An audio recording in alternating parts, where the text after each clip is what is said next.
Welcome to the Money Metaphors podcast with your host, Jason Coddington. Jason, how are you? Good, good. Thank you for asking. Good to be here.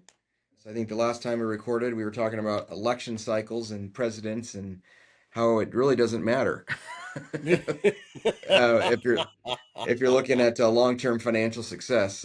So yeah, yeah. But So what do we got on the table today? excited for today because one, it's a topic near and anytime we can talk about farming and ranching, it's always good because it's a background. It's something I grew up with.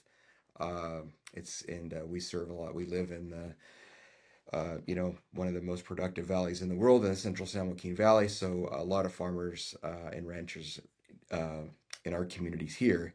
And to make it extra special is have two fellow guests with us today, um, Doug Lennick and Ryan Goulart. And we're really excited to have them because we're going to be talking today about um, something that's very difficult in family farms, and that is transitioning to the next generation and or transitions in general. Just, if I'm 58 years old and want to slow down, how do I transition? How does that look? What does that look like? Or if I'm looking to transfer it, upon my passing, what does that look like? And so, but not only are these individuals experts in emotional intelligence and how to make financially smart decisions, they're also, I would consider them friends, and Doug, especially for me, is a mentor of mine. I've been doing this 28 years, and so it's very special to have these two with us today. So hopefully, by listening to this podcast, you're not only going to learn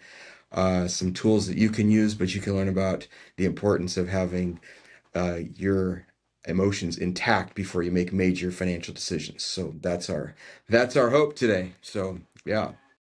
Good. Well, looking forward to the conversation.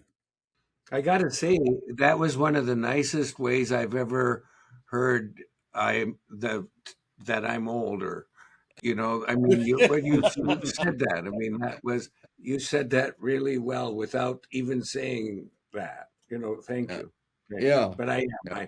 In order to have been what you would consider this person for 28 years, I must be older, and so Well, I do yeah, but here's qualify. the deal, So, Doug. You're not supposed to spoil the illusion, okay? Jason was really kind, and then you go and blow Yeah. it.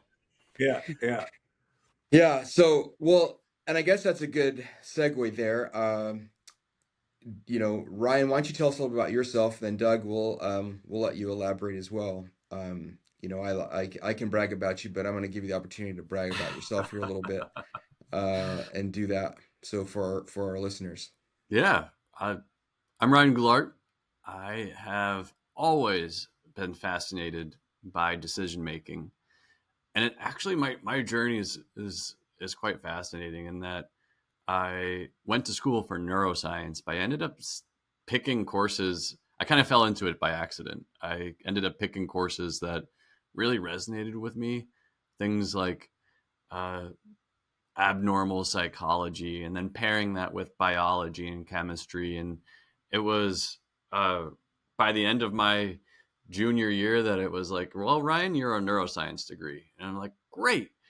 And so with that neuroscience degree, I ended up here in Minneapolis, Minnesota, and working with Doug and helping improve people's lives through an understanding of the science of behavior and being able to translate that into a way that which Jason, like yourself, being able to go out and to have conversations with clients to help them understand that in an accessible way. It's been really, really rewarding. So I've been doing that for 14 years now. This is my 14th year, which is remarkable and really fun to reflect back on, even as I say that. So it's and even as I was thinking about this too, and Jason, in our previous conversations, one of the things that's been really interesting too is, so my dad's side of the family is from the Central Valley, Central Coast of California, and they were ranchers and farmers, and Yeah. it's Good. That's a great area. it is It's a awesome. great, yeah, it's beautiful. Yeah, like so San Luis Obispo, Avila Beach, been there a few times. Paso Robles, my grandfather had a farm there that's now within city limits, and so his property value has skyrocketed. He's since deceased, but there's a lot of money at play. And so it's just really interesting just to kind of think about all of these conversations that we're about to have, and the role property values, farming itself, and everything that involves the people with it. It's really, really exciting. So, Doug, turn it over to you. Well, it's interesting as Ryan was speaking, and this relates so much to the topic. When Ryan got out of school, I had the opportunity to get to know him, and he was looking for work in the healthcare industry. And one of the things, Jason, you'll appreciate this, one of the things we did was the values card exercise. Mm. And so we started talking about what he cared about and so on. And at the end of that conversation, I said, you know, um, you maybe ought to consider looking at us. And we might be a place for a guy like you. Your background is interesting, neuroscience, because I started this company with several others. The reason I did and we did, what drove it was my personal long-standing interest in the answer to two questions. One is, why do people do what they do? And then the second question is it possible that one could really do what they do and be who they would ideally like to be? Could I be my ideal self more often? And of course, those two questions created this company, which is all about human behavior. And neuroscience, which is Ryan's background, deals with the brain. Neuroscience deals with the brain. Psychology deals with the mind. The mind operates within the brain, but it's not the brain. So I love this, having grown up on the farm. I grew up, by the way, in Lawrenceville, so I could do the accordion, a little bit of the accordion, and I could go long or short. But think of it this way, using that as a metaphor. Think of the brain as an instrument, and we always played instruments on the farm. Think of the brain as the instrument, and think of the mind as the musician. And what's interesting about the instrument, the brain, is as we play it, we change it. So that's called neuroplasticity. And so Ryan had the right values. We said, this is a values match. And when we think about the kind of work that we're doing right now in generational planning for farming, or however one transitions the interest of a farm, Ryan spoke about what was happening in his family on the West Coast. My family all settled. My grandfather immigrated to the United States in the 1910s, and that was my paternal grandfather. My maternal grandfather already lived in the United States, and he became a sharecropper in the same territory that my grandfather and his family settled in western North Dakota. And so we were in land that rainfall wasn't much, wasn't plentiful. I mean, I really started to understand the concept of the importance of a rain barrel, and that the rain that you captured only mattered if it was in the barrel. But what we learned, um, and the decisions that people made over time really were best made when they first reflected on their values. So as your viewers out there think about their lives and the possibility and probability and the eventuality of this will transfer somewhere sometime, how planful do I want to be? And what are my values? What do I care most about? And whether you are a potential beneficiary of such a transaction, or if you're the owner and the benefactor, if you will, whether you're one or the other, what are the values that drive the decision? Spending time on that. That's how Ryan ended up here. We ended up writing the book, Leveraging Your Financial Intelligence. And what we're suggesting to your viewers is that their financial intelligence could be defined as their ability to make smart, values-based, responsible decisions with their money and their lives. So now, can I be a responsible, values-based decision maker with my money and my life? And your farm is such an extraordinary asset, and your history in farming and the difference farmers make is significant. And there's a lot of emotion that's attached. And you use that in your introduction. So I didn't say anything about me, but that's what I do, is I'm involved in that kind of work.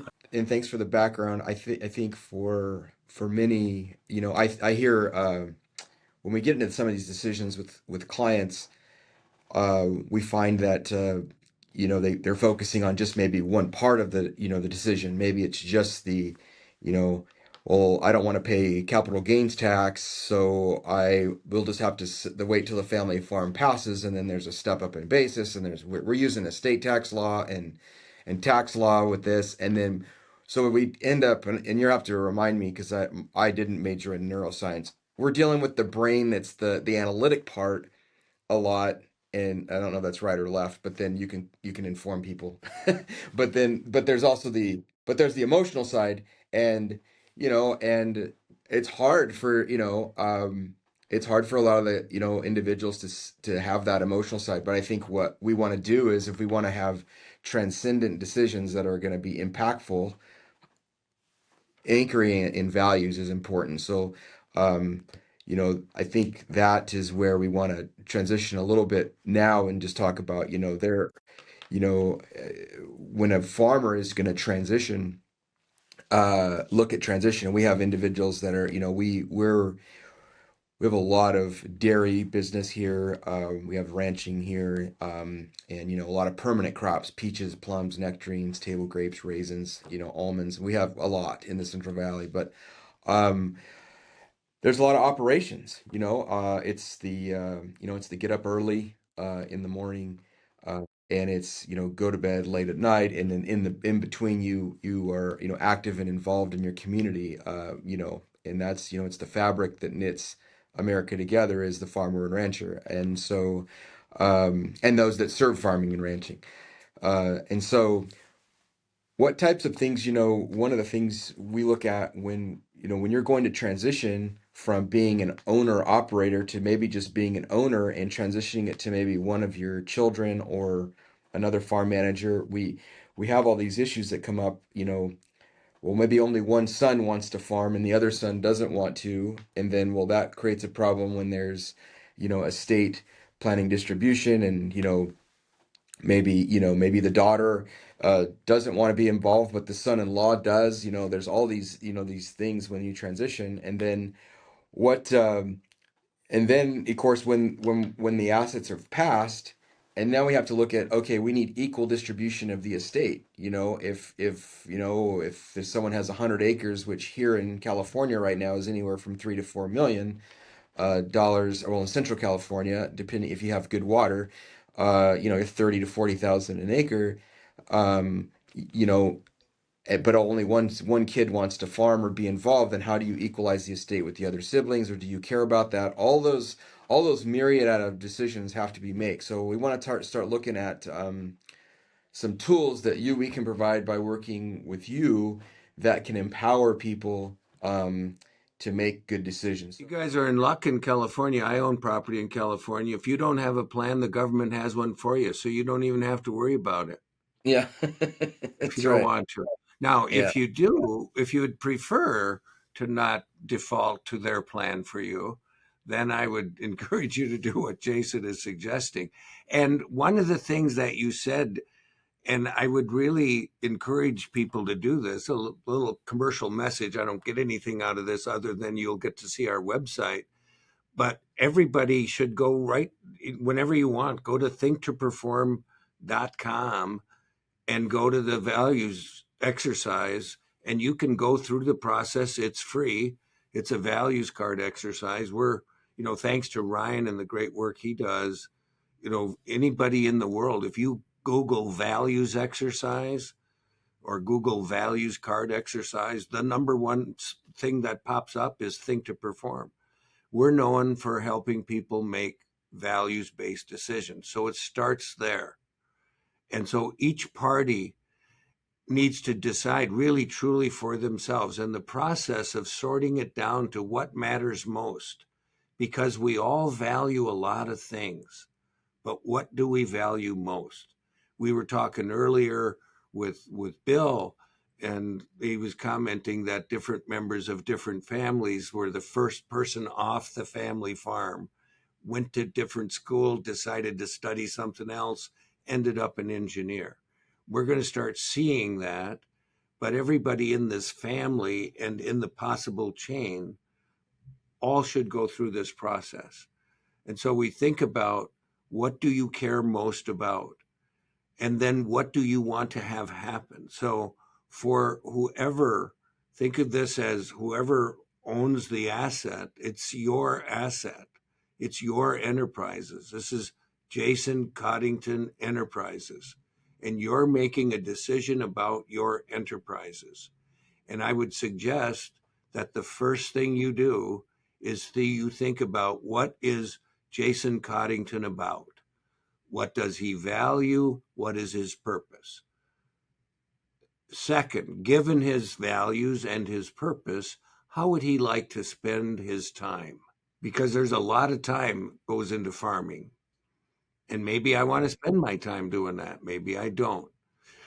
And the third thing is, how do I want to make and use my money? Think of those three things. And then when you're trading things off, think about, how can I decide? Well, decide based on, if I decide this, what's the impact of that decision? Because you're talking about the nuances, Jason, of maybe Ryan wants to part of the business, but his brother doesn't, and his sister wants to sell the whole dang thing. You know, you look at locally, Lund's Byerly's is a big local. It was a joint, two different businesses merged together, Lund's and Byerly's, and some of the Lunds didn't like some of the stuff, and there was all kinds of fighting. All of that can be dealt with planfully. We can deal with all of that in advance, and that's where a guy like Jason comes in, because I know Jason Coddington, and I know what you guys do is you help people make values-based decisions with their money and their lives. That's the concept. And so we got to know what you value, because then we can help formulate a plan. If you want to make sure certain things happen, that can be done. There are tools and instruments that you can use. But for you personally, there's a lot of things that you can use, and tools that Ryan can tell you are neuroscientifically sound, that can help you make better decisions when you're emotional as heck. We talk about things like the 4 R's and stuff like that.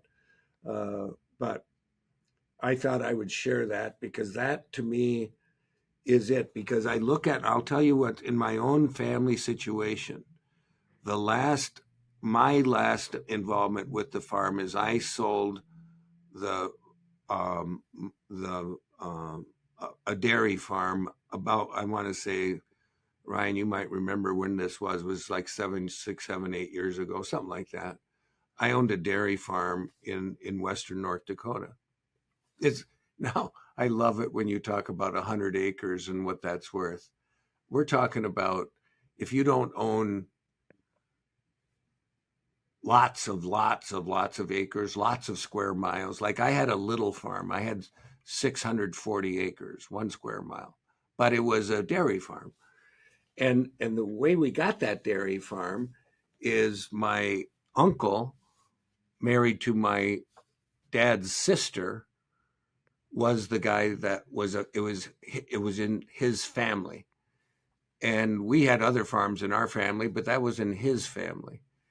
Well, as things had it over time, the farming got difficult, the dairy business got stressed, and the banks started to give him a hard time and wouldn't give him any credit. So I became kind of a banker. And when he ultimately passed, everything was passed to myself and their son, my cousin. And along with everything being passed was this amount of debt. Now, because my uncle and aunt had done no planning, what happened is their son couldn't afford to pay off any of the debt to be able to own any of the farm. Mm. And it turned out the wonderful friends and family, not family, but the wonderful friends that they thought they knew over all those years were willing to pay pennies on the dollar. They were. They offered me pennies on the dollar because my cousin bowed out. And they said, well, we'll buy the farm at a lot of debt. I said, and I'm playing Columbo here. I said, well, what if I just paid off the debt? Wouldn't I then just own the farm? And then I would have the farm and it would be worth all the dollars instead of the pennies that you're offering. And they said, but it's a big debt. I said, I get that. And then I said, but I'm going to just go ahead and pay it off. Now, I owned that for a while, and I essentially rented it out. But eventually, when somebody was more willing to offer a reasonable price, because I practiced the smart money philosophy, I was willing to wait until they were willing to pay a regular price. I was not willing to give them the farm for nothing. My uncle and aunt worked their asses off for that. And I was Yeah. not willing to give it away. And so we did not. But planning will solve that problem. But each of the people here should just kind of go through, and maybe Ryan, you could just run through the 4 R's just so that they kind of get a sense of how they can think about it.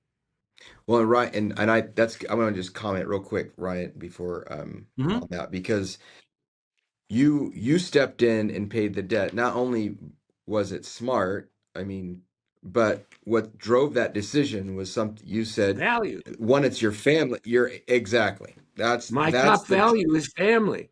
right. That's that's why you did it. And I will argue, I will say I don't have documented evidence on this, but I would make the case that if you were to poll 10 farmers and ranchers, that if family wasn't number one, it's number two, and it's only number two after faith. So I think it's common that, but sometimes you get lost, you get in the transaction. And so I think that's why the 4 R's, learning about that is going to be important, because sometimes you can step out. It's helpful to step outside of yourself, zoom out, if you will. And so, Ryan, go ahead and share with everybody the 4 R's, because I think it's important. Or if you want to jump to the three frames real quick, it's up to you. But you have the floor. But I think the three things, if people, even if you're not a farmer or rancher and you listen to this, you're going to get three tools right now: the values exercise, which Doug talked about, learning about how to, these three frames, if you will, or the triangle, which they'll talk about, and then the 4 R's. And then, we were going to have a case study, but I think we've already had a couple. So, Ryan, the floor is yours with the four R's, or whichever tool you want to discuss. There's a few things.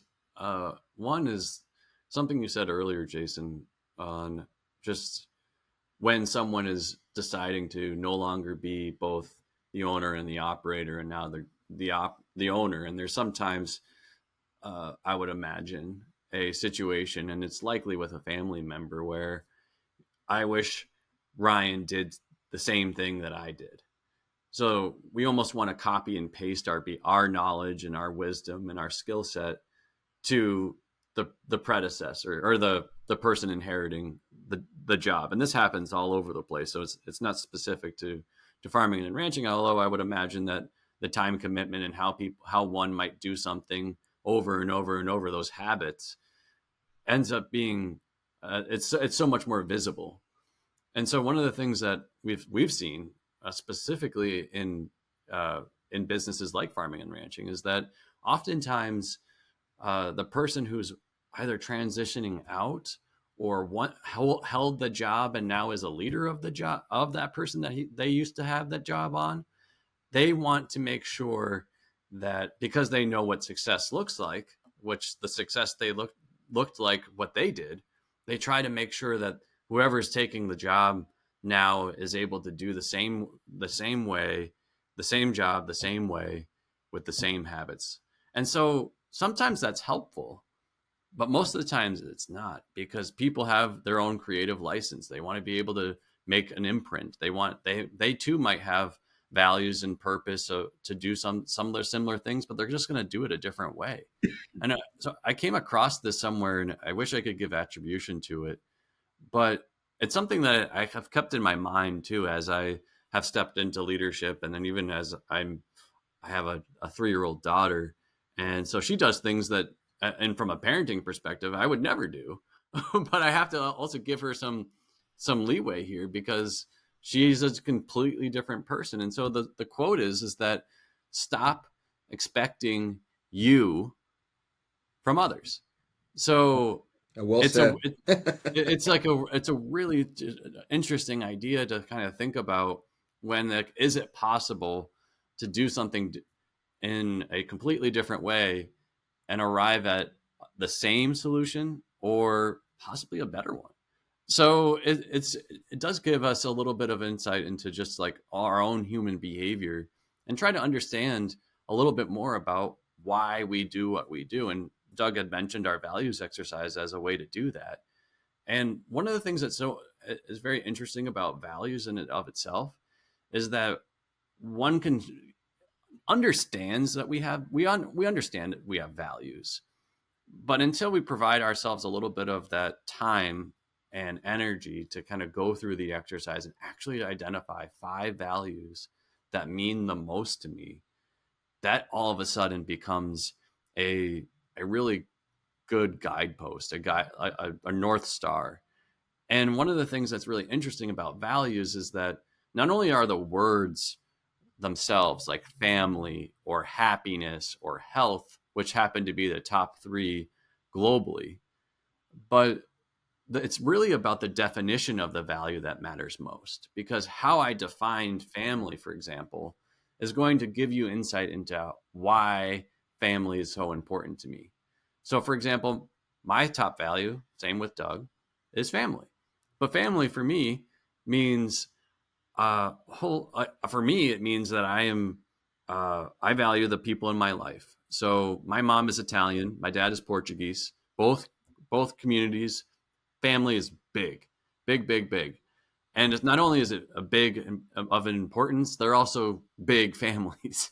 And so what ends up happening is that you have a lot of cousins, and so my extended family is fairly large, but I value that so much that even when it comes to my friends, my peers, my coworkers, that's what families do. It's the relationships, the meaningful relationships I interact with. That is a completely different definition than someone who's listening to this and might be only wanting to have their nuclear family. So it's really about asking those right questions to help define the ideal behavior. And so you mentioned the 3 frames, and this comes from our Leveraging Your Financial Intelligence at the Intersection of Money, Health, and Happiness book, where the alignment model, 3 frames: values, goals, and behavior.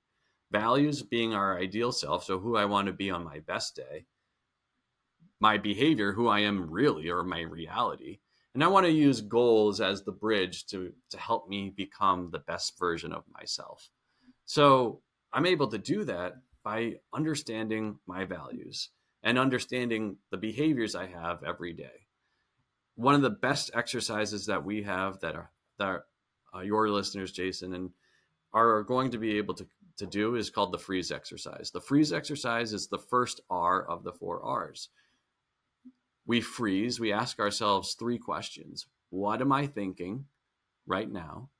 What am I doing right now? And what am I feeling? So it's actually thinking, feeling, doing, that will give us an insight into our cognitive, emotional, and physiology, so that we can take a snapshot in time of our experience.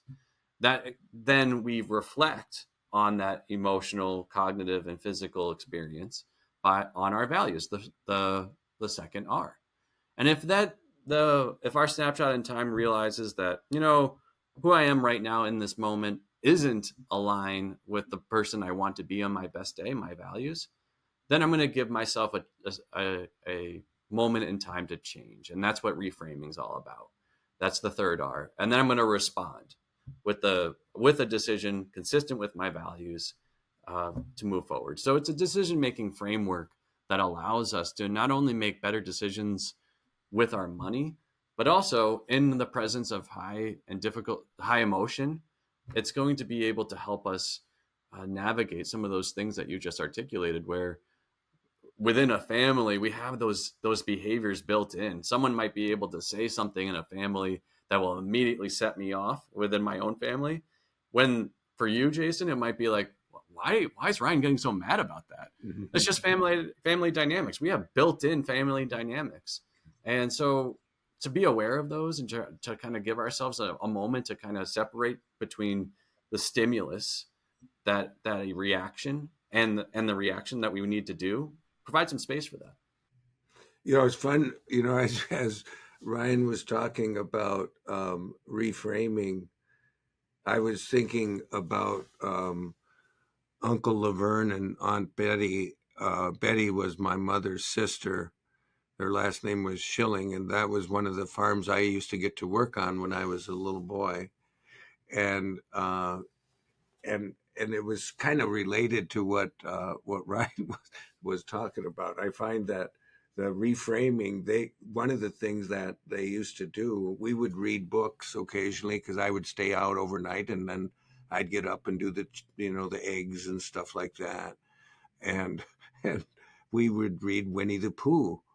And we use Winnie the Pooh as a great example of a reframer, because I don't know, a lot of people have read Winnie the Pooh, but the concept of framing is how I think about something.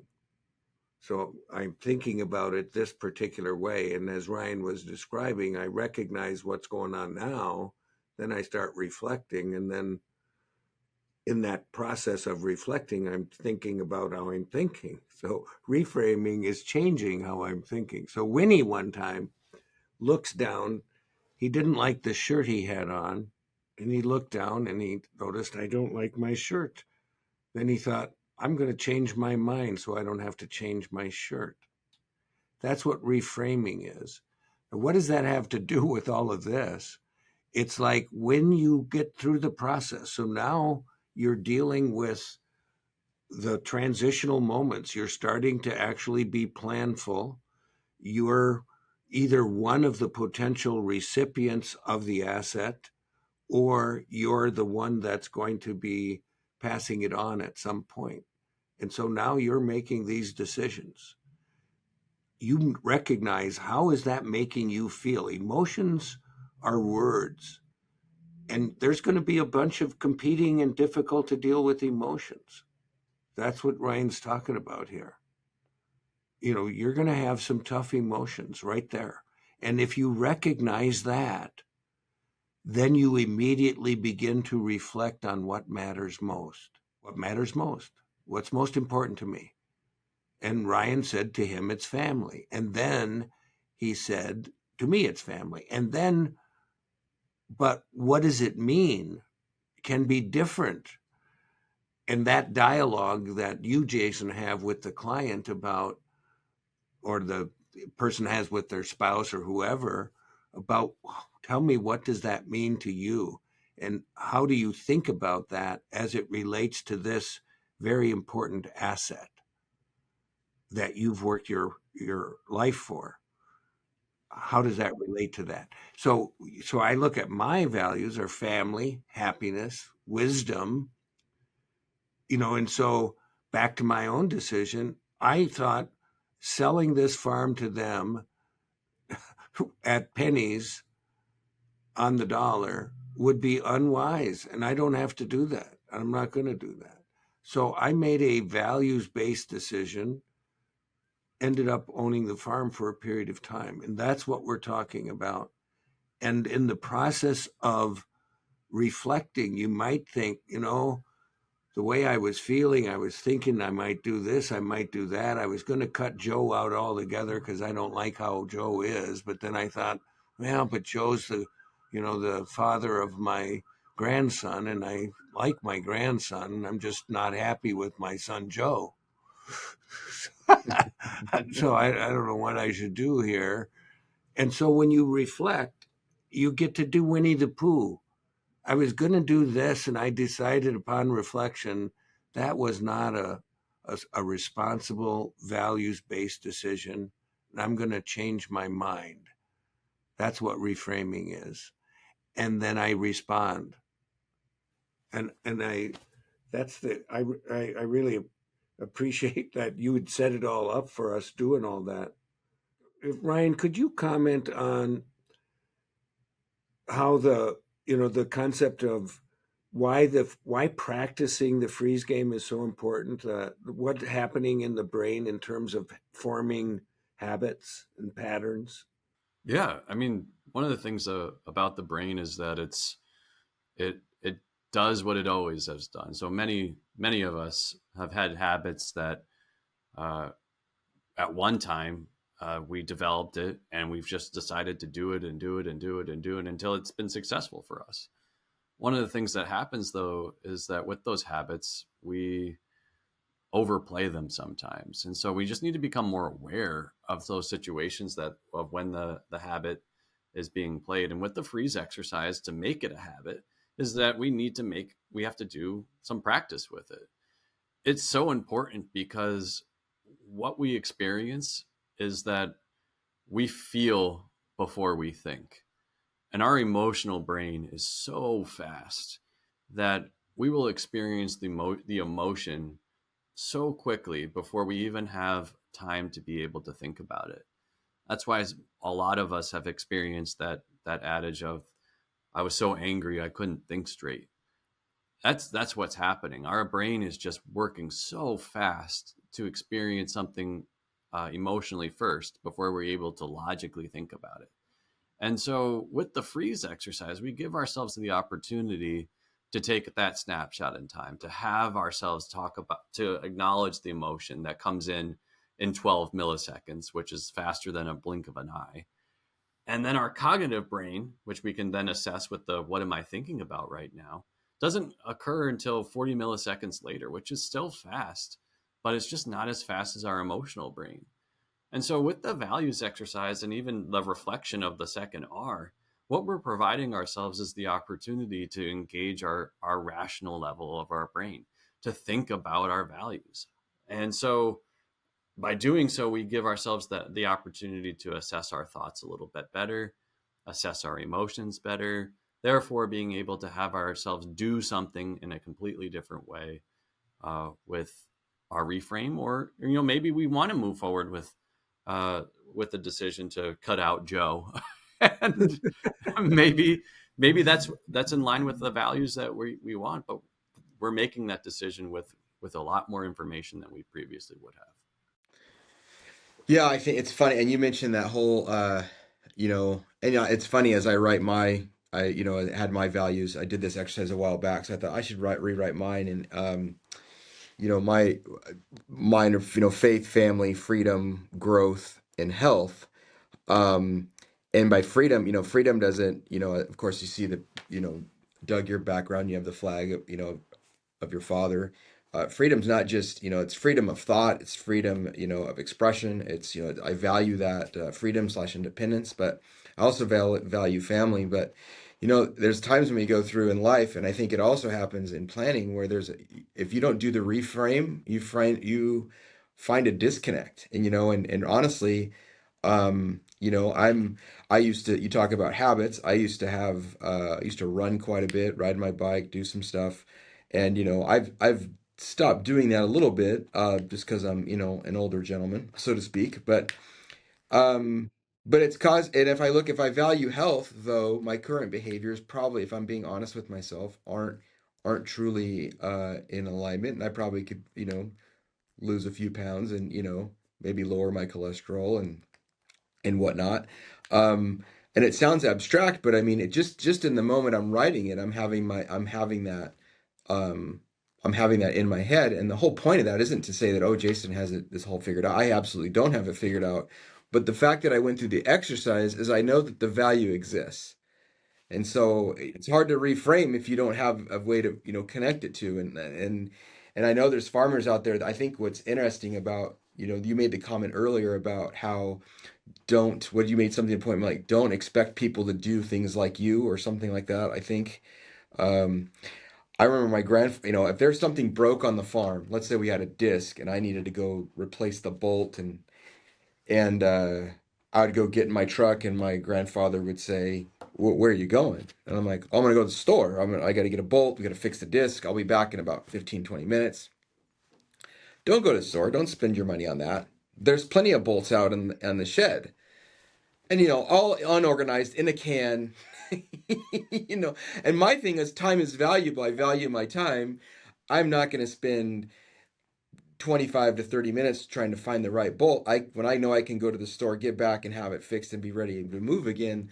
It just and that is nothing wrong with my grandfather. It just that's how he did things. And I think it's interesting that, as we transition and we look at um how we're going to plan with individuals, that's one key point is as an owner operator, it's one thing you're going to have to let go of is, as long as the task is being done appropriately, you know, and with farming, there's critical timing, right? You have to have, applications of fertilizer at right times, irrigation, water.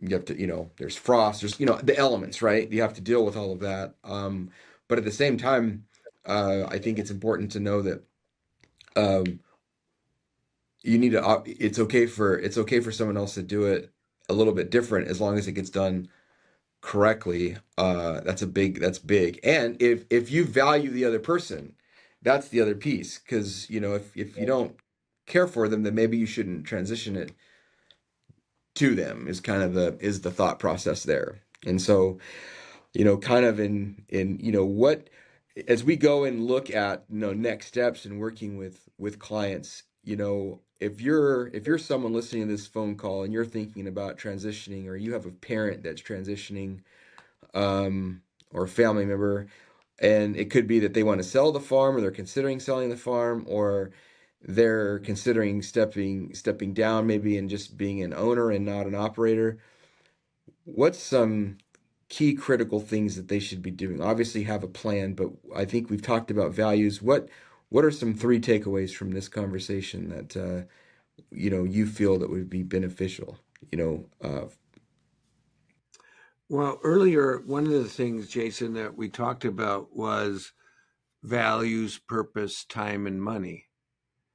So, what everyone here that is involved in this uh, broadcast, we're all alive right now, and we're talking about a point in time when there will be a transaction. It's a big transaction, but it is a part of a continuum of life.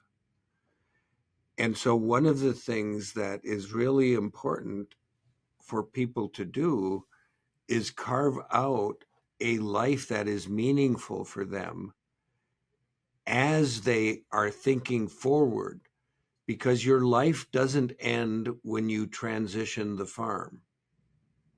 You just mm, end up with a different amount of time and a different amount of cash. That's all. yeah, But your life doesn't end. And what happens to a lot of people, because they haven't put enough time into thinking about what do I want to do with my time that is meaningful relative to my values and my purpose. So I have a purpose. I'm going to be 72 years old. I have a bunch of things that I value doing. I like working, not so much because I need to work for the money, but I like what I do with the work.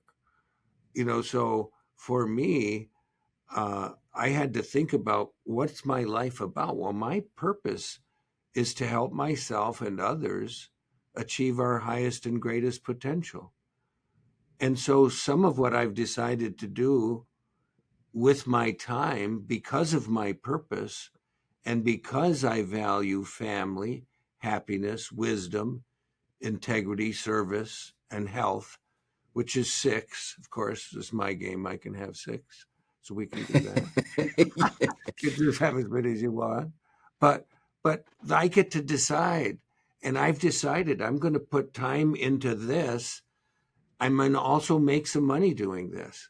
Now, some things I put time into that I don't make any money at. Some things I put time and money in. So I'm involved actively, like many of most, as you said earlier, Jason, and Bill as well. The farmers and ranchers of this country hold this thing all together. I mean, you're big community people, and the people who serve the farmers. I mean, that's a big deal. You know, my dad ran the little bank in the town that served the farmers. So I was the janitor. I got paid 50 cents a week to empty the trash a week. And most of our customers, of course, or most of the bank's customers were farmers. But it's about values, purpose. So I would suggest, please, if you haven't thought about it, spend some time, ask yourself, what is your life about? What's it about? What do you want it to be?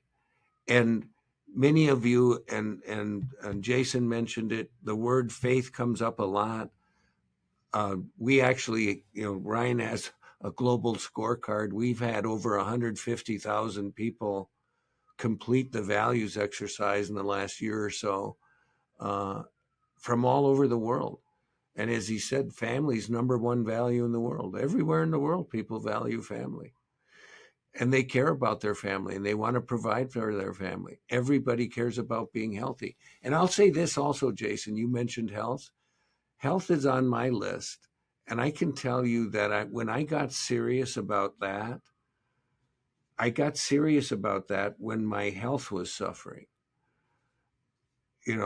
I could have gotten serious about that before. Now, I got lucky and I recovered from my suffering health, if you will, and I am now healthier.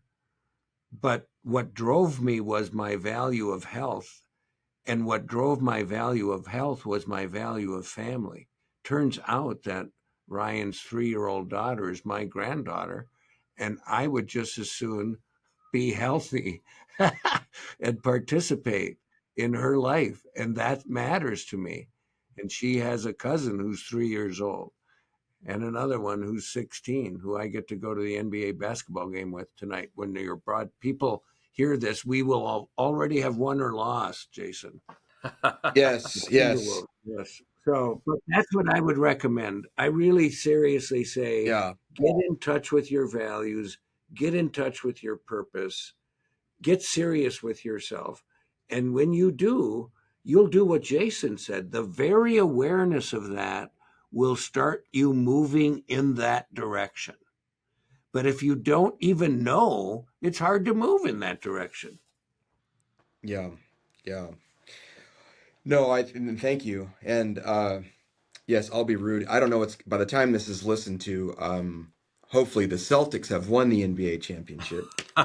Um, but that's okay. I'm gonna let you and Dallas fight it out for the next.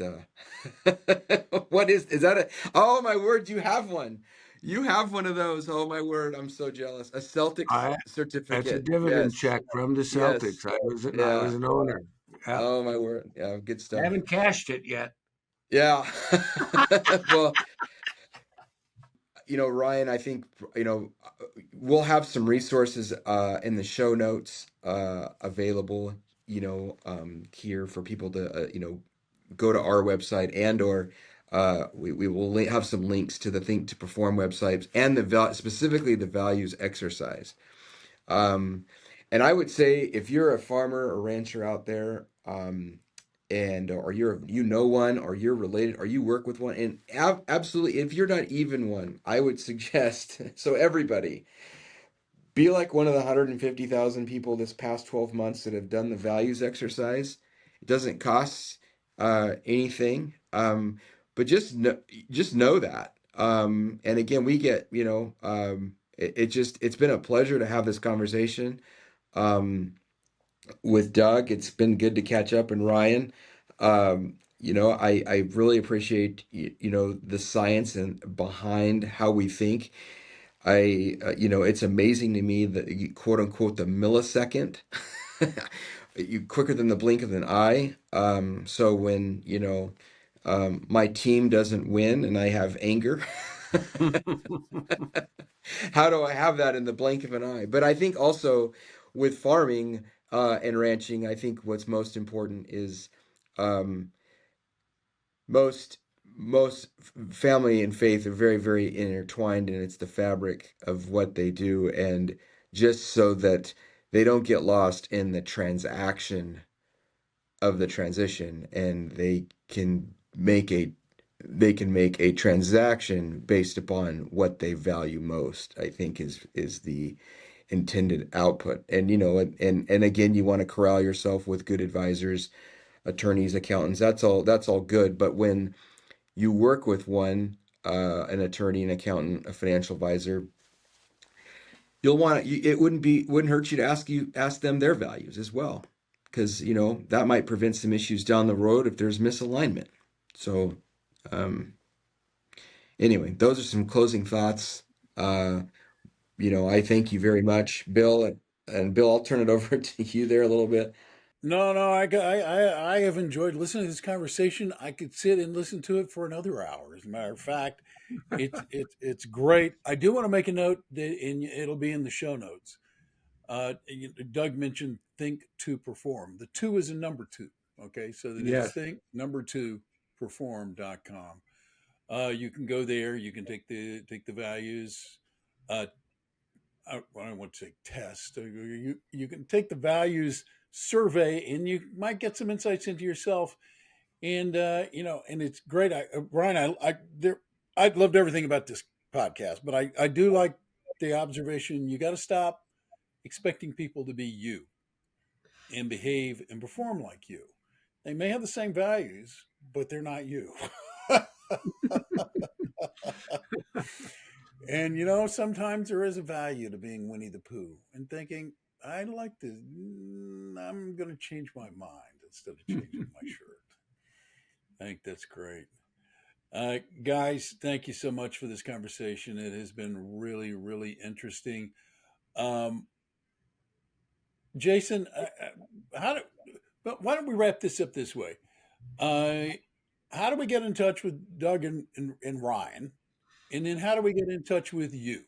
Perfect, Ryan. I'll let you speak to that and then I'll close up. Best way to reach me, email, and it's rgoulart, GOULART, at thinktoperform.com. And as Bill mentioned, that's with the number two in the middle. Doug? You can use that email to reach me. It's not the best way to reach me, but it sometimes works. I'm going to actually I take text messages and phone calls. So I'm going to give you my cell phone. So if anybody wants to offer a question or wants to really get a hold of me, it's 612-747-0004. 612-747-0004. The number 4 I got because that was my daughter's number when she played college basketball. So I remembered that. And I got the numbers to make it easy to remember. So, but that's the best way. Thinktoperform.com. I should suggest that you buy Ryan's book, his co-author. I really like both of them.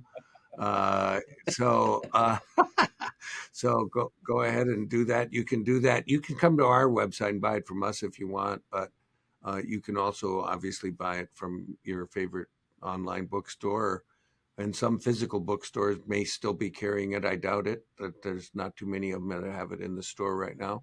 but the book's still out there and it's still selling well. And we appreciate people being interested in having financial intelligence and then leveraging it, because that's what we wrote, leveraging your financial intelligence. The subtitle, At the Intersection of Money, Health, and Happiness. That's for farmers and ranchers and everybody else. Yeah. Thank you. And to reach us, visit our website, www.coddingtonwealthadvisors.com. It's quite a long task to type, but in the top right-hand corner, there's a place where you can schedule a brief phone conversation, and we can discuss the topics that are important to you and help provide you with resources to help you make your decision and take the next step. And it will likely involve having you complete some sort of exercise that will identify your values. No, I think that really does wrap it up. And for those of you who are listening who don't have a pen or a pencil to write anything down on, it's in the show notes. You can go back and check it later. We don't need a panic here. It's all accessible and it's all easy to get. I want to thank you for listening today and remind you that if you're not a subscriber, that's really easy. Just hit the follow button. You're a subscriber. Then every time Jason drops a new episode of this podcast, you'll be notified. You can give it a listen. And if you're listening to it and you like it, for crying out loud, I just personally want to ask you to tell other people about it, because word of mouth is a very effective tool for promotion. Thank you for listening today. On behalf of Jason and everybody at Coddington Wealth, thanks.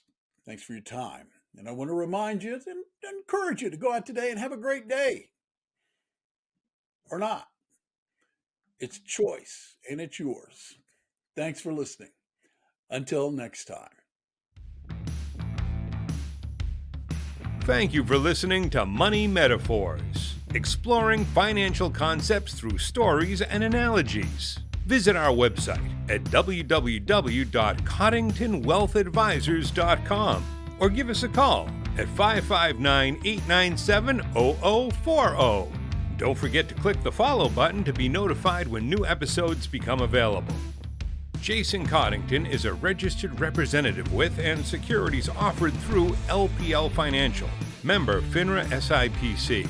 The opinions voiced in this podcast are for general information only and are not intended to provide specific advice or recommendations for any individual.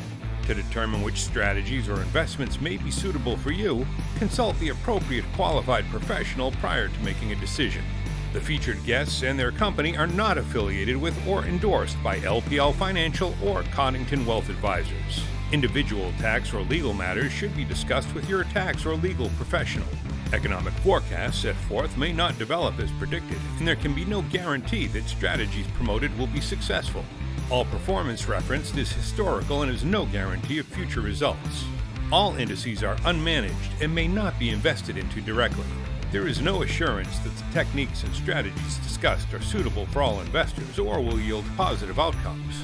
The purchase of certain securities may be required to affect some of the strategies. Investing involves risks, including possible loss of principal.